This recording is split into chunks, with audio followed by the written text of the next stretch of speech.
Bonjour à tous, ravi de vous retrouver pour ce nouveau point de presse, le second déjà en cette année 2021. Un timing serré qui s'explique par l'accélération de l'actualité et du tempo de l'action publique. Je m'efforcerai d'être le plus concis possible lors de mon propos liminaire. Propos dans lequel j'aborderai d'abord les questions internationales à travers la cérémonie des vœux au monde diplomatique et la participation du président de la République au sommet ordinaire de l'Union africaine début février. Je traiterai ensuite les questions domestiques avec la lutte contre l'épidémie de la Covid-19, l'important séminaire gouvernemental qui s'est tenu en début de semaine dernière et les élections sénatoriales qui auront lieu dans quelques jours. Je répondrai enfin à vos questions. Avant toute chose, je tenais à rappeler et à m'associer au vibrant hommage rendu par le chef de l'État et l'ensemble du Conseil des ministres vendredi au maître-major Frank Donald Mbundu Musunda, membre du bataillon d'infanterie gabonais, engagé dans le cadre de la mission multidimensionnelle intégrée des Nations Unies pour la stabilisation en République centrafricaine, la MINUSCA, tragiquement décédé des armes à la main alors qu'il était en mission commandée. En signe de reconnaissance de la nation pour son courage, sa bravoure et son patriotisme, le chef de l'État a pris l'initiative de l'élever à titre posthume au grade de chevalier dans l'ordre du mérite gabonais. Une récompense amplement méritée. En cette période d'individualisme forcené, de perte de repères et des valeurs, le maître-major Frank Donald Mbundu Musunda, capable du sacrifice suprême pour son pays, force notre respect à tous. Commençons donc par les questions internationales.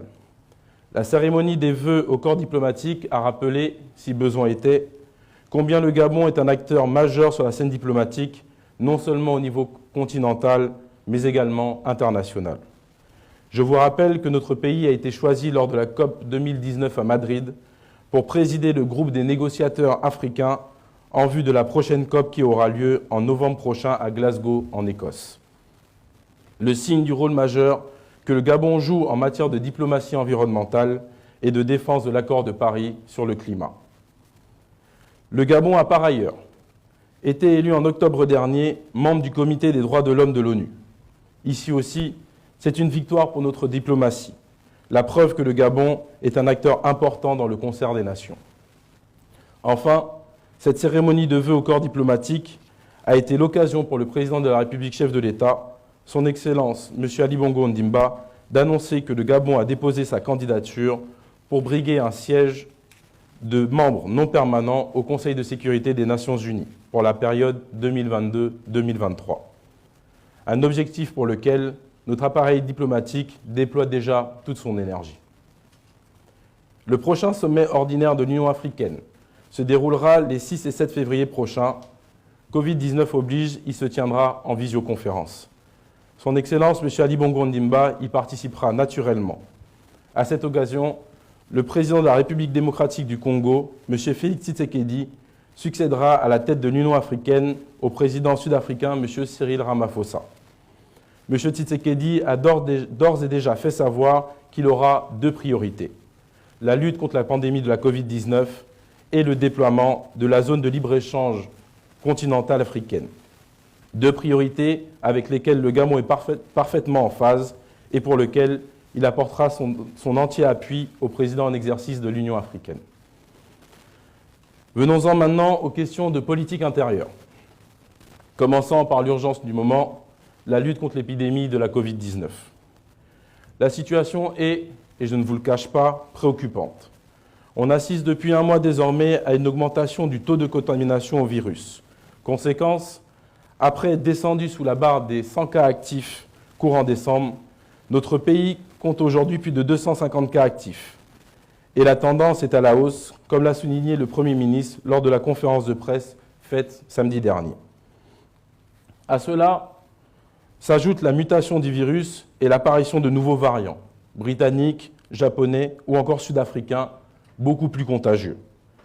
Face à cette situation, et avec le sens de l'anticipation qui le caractérise, le président de la République a convoqué il y a 2 semaines un conseil présidentiel pour mettre en tension notre chaîne de riposte, qui est considérée, je le rappelle, comme l'une des meilleures en Afrique. Cette mise en tension a abouti à des décisions rendues publiques samedi par le gouvernement lors d'une conférence de presse. Je vous en rappelle les principales. Le couvre-feu ramené de 20h à 5h du matin, à compter d'aujourd'hui. Le renforcement du contrôle sur les respects des mesures édictées par le gouvernement et les amendes systématiques en cas de non-respect de celles-ci. Ces mesures pourraient être durcies si la cinétique de l'épidémie Ces mesures pourraient être encore durcies si la cinétique de l'épidémie, c'est-à-dire la circulation du virus, n'est pas enrayée. À cet égard, et chacun a pu le constater, on observe un relâchement de le respect des gestes barrières dans certaines catégories de la population. Or, il est important de rappeler que respecter ces gestes barrières, observer les mesures d'hygiène, comme le lavage fréquent des mains, c'est sauver des vies. Enfin, à ce sujet, je rappellerai l'autre grande priorité du président de la République, la préparation de la campagne de vaccination. Le président a souhaité, ici aussi, prendre les choses très en amont. Les contacts ont été multipliés avec les partenaires internationaux.